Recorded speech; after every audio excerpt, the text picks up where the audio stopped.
we need as women to show up at the table and to put ourselves in the room and to use our voice.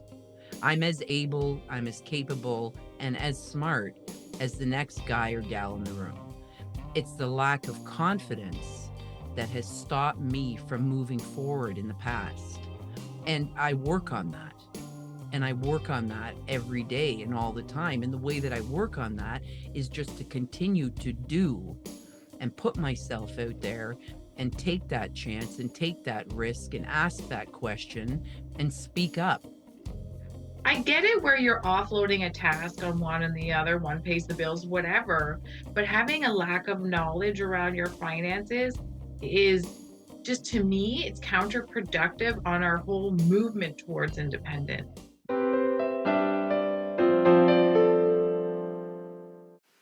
Divorce can be emotionally and financially overwhelming. That's why I'm teaming up with Sunny Wishart, president and founder of a la carte Financial and a certified financial planner. We will show you how to understand all things money without feeling ashamed, overwhelmed, embarrassed. You will learn more, ask questions. No question is a dumb question. Welcome to Money with Sunny. Let's get into it. Welcome to Money with Sunny. My name's Wendy Rovers. I'm a certified divorce coach, founder of Divorce Thrive. Welcome, Sunny. Hi, Wendy. Sunny is an advice-only planner at a la carte Financial. And today we're going to talk to you about why men seem to be more confident. They're able to brag more, and why that helps with financial success and financial independence, and why are women less often able to brag more about who they are and what they do, and why do women often lack the confidence.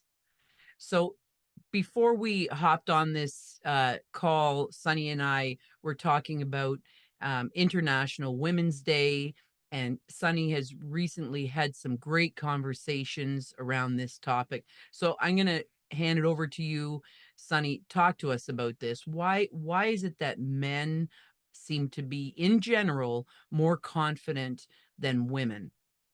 Yeah, this is something you do see in the financial space, especially when it comes to career trajectories, investment choices, and things like that. But I definitely wanted to start with this one statistic.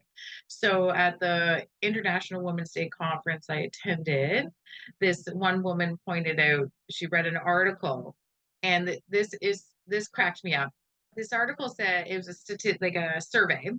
1/3 of Americans think they can land an airplane in an emergency with the help of air traffic control. But confidence rate climbs. Half of men said they could definitely land an airplane. Half. So if you think of in general, a third, but 50% of men said they could. The women, we're bringing down the average. We're looking at each other like, I don't think I could land an airplane. Men are like, no problem. Air traffic control, we'll talk you through it. And the woman who was speaking, she said she looked over at her husband and asked him, and he's like, for sure, I can do that. And I just thought, like, and the stories went on. So there were very powerful career, awesome women up there talking, and they all deserve to be up there. But listening to their stories, one of them, she runs a girls' private school, and she just got the role as head of the school 6 months ago. And she said the head that was leaving asked her to apply, and she was vice head at the time, so next in line. And she thought, oh, I there's no way I can't apply. She thought, no way. And this previous person said, definitely, I think you should. So she said, okay, and she did. And then she was in the teacher's lounge one day, and a male teacher who's not vice head, he's a teacher, said, I think I'm going to apply for head of the school. And she's like, She gets out the job description. Do you have this master's degree? Do you have all these other acronyms you have to have? He's like, no, I'll get it. I'll go get those things. No problem. And he applied. He was not even half qualified for the role. She was 95% qualified for the role. But this guy just sat there and said, I'm going to apply anyways. And it just, the confidence, right? And Mm, worst thing that can happen, he doesn't get it. But he tried, and she mhm, wasn't going to apply. She was asked. mhm. And So I just, why is it that women wait to be asked? so I want to know. Yeah, yeah. Why is it that women wait to be asked? Is it because we are have a fear of rejection? Is it because we're always thinking of others and trying to please others? And we forget about ourselves. We forget about our qualities, our contributions, our ability, our skills, and we put those on the back burner. Like it's really, really interesting. And what we want to do today, Sunny and I, is pump you up. It's okay if you hear a no, but go for it. Apply for it. Do it. Ask the questions. If you don't get it, well, figure out what needs to be done to get it. I come across this all the time. I've lived this where I've been in a relationships where I've been told, you can't do that. I've got it. And I've been dismissed. I felt dismissed. I felt like I wasn't smart enough or capable or able of doing that thing.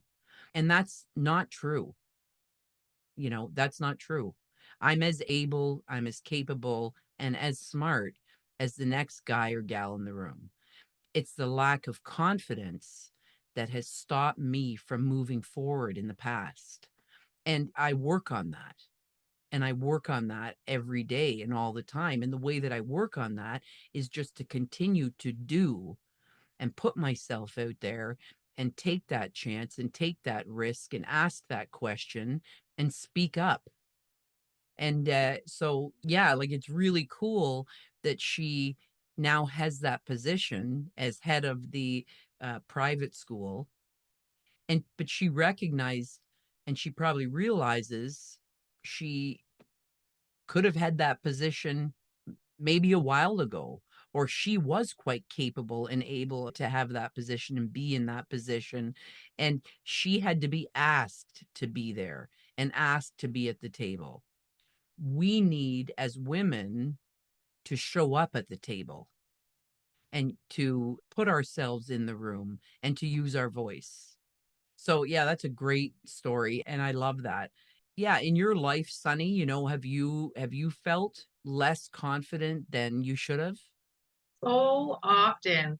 I think one of my favorite words that has come out of our century is imposter syndrome. Mm, Because I remember when I first, not just first heard it, but I first read about what is imposter syndrome. I thought, it was like the glass shattering moment that I suffer from this constantly, mm, especially in the financial space. I feel like I worry, am I a fraud? Am I not doing well enough by my client? Am I charging too much when in fact, when I look around, I am charging too little?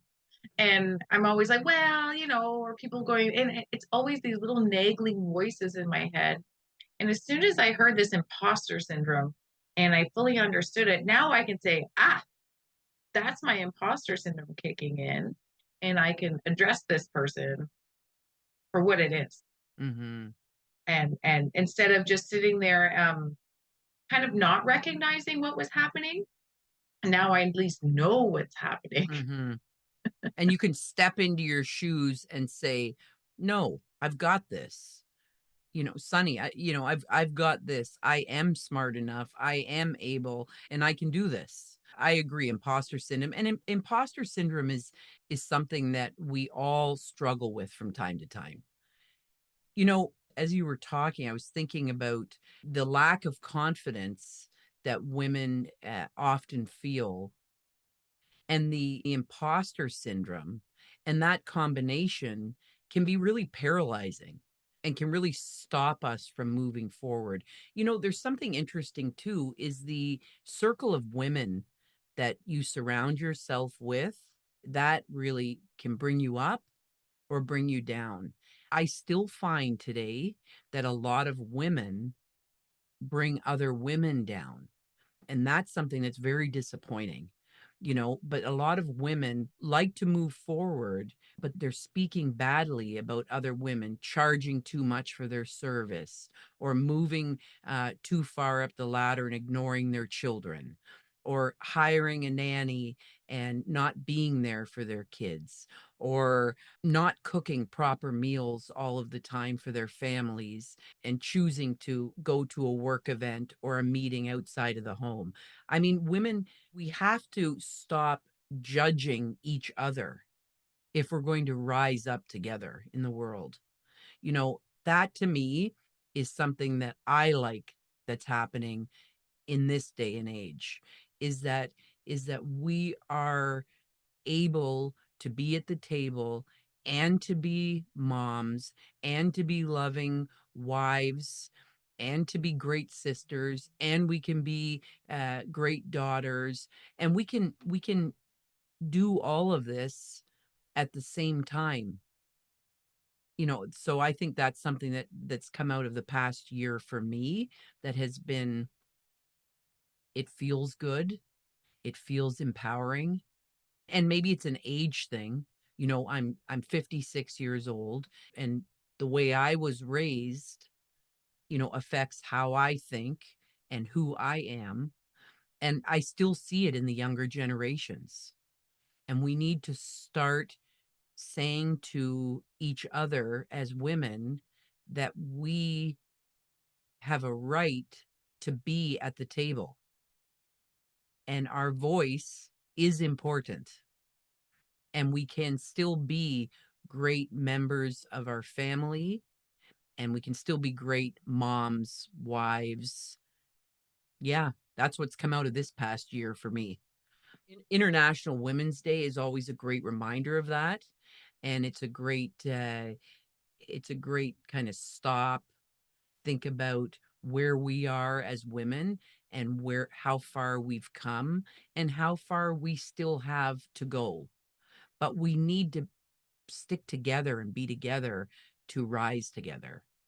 And I'm not saying men aren't important. I mean, I love all the men in my life, and I love working with men, men and women, but we all need to be together on this journey and rise together.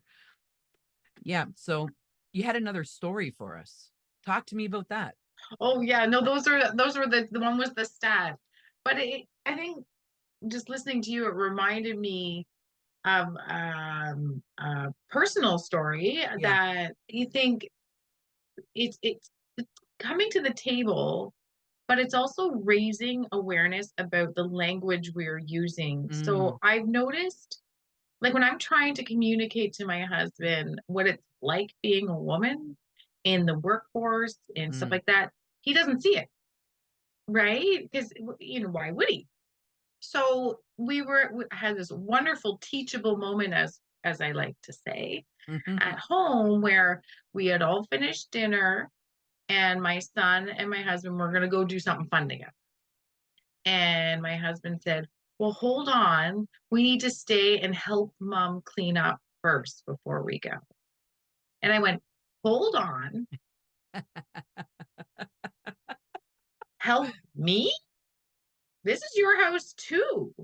Yeah. Like, you guys, you need to stay and clean up, not help mom.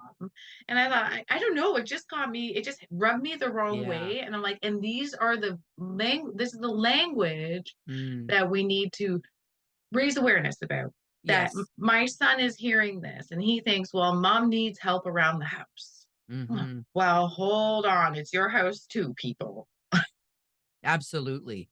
And that's the awareness, and the of how far we've come, but how far we still have to go. Because reality says that women are still the primary caregivers. They still are taking care of the majority of the household duties. And the language, as you talked about, Sunny, is where we start because language creates meaning and understanding. And if it's always been this way and we keep doing what we've always done, we're going to keep getting what we've always got. And we need to make some change in the language to help the boys and the people and the men in our lives that we love see and understand and feel how important this is. This is our home.